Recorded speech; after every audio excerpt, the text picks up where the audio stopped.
আপনি নিজেকে ইমানদার দাবি করলেই আপনি ইমানদার হতে পারবেন না। ইমানদারের কোয়ালিটি এবং বৈশিষ্ট্য আল্লাহ তাআলা কোরআনুল কারীমের মধ্যে বলেছেন।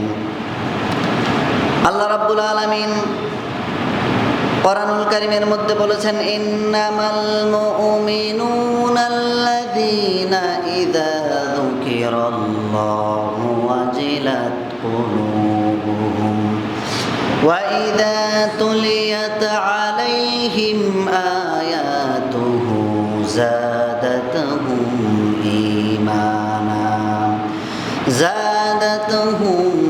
ঈমানা ওয়া আলা রাব্বিহিম ইয়াতাওয়াক্কালুন। আল্লাহ রাব্বুল আলামিন সূরা আনফালের মধ্যে আল্লাহ তাআলা ঈমানদারদের কোয়ালিটি তুলে ধরতেছেন।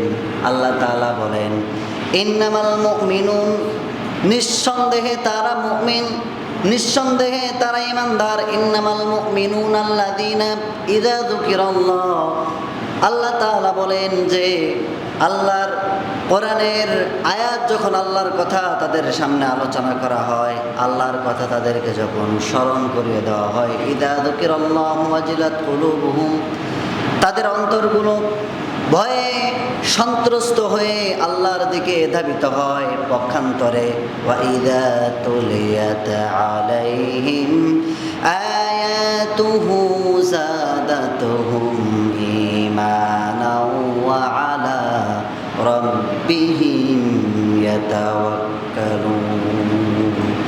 আল্লাহ তাআলা বলেন, পক্ষান্তরে কোরআনের আলোচনা যখন তাদের সামনে পেশ করা হয়, কোরআনের বক্তব্য যখন তাদেরকে দেওয়া হয়, তখন তাদের ঈমানের পাওয়ার যা ছিল তার চাইতে বহু গুণে বৃদ্ধি পেয়ে যায়।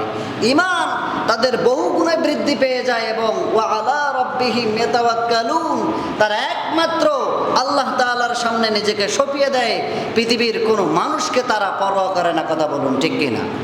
ওয়া আলা রাব্বিহিম ইয়াতাওয়াক্কালুন, ভরসা করে একজনের উপর, অন্য কোনো পৃথিবীর কোনো মানুষের উপরে তারা তোয়াক্কা করে না, ভয় করে না। তাদের ঈমান তখনই আল্লাহ তাআলা বৃদ্ধি করে দেন। জোরে বলি সুবহানাল্লাহ।